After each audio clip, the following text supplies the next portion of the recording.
Penjualan busana muslim di kota Palembang, khususnya di kawasan Pasar 16 Silir, semakin banyak didatangi pembeli.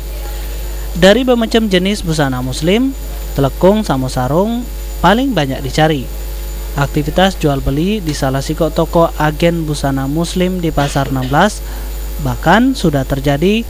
Banyak stok pakaian diperbanyak, khususnya telekung sama sarung.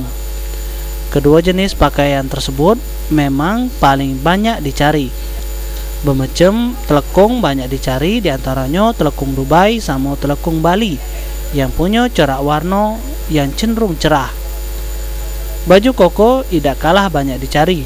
Koko berwarna putih dengan sedikit bordir di bagian leher masih jadi favorit warga. Sulaiman, Pal TV.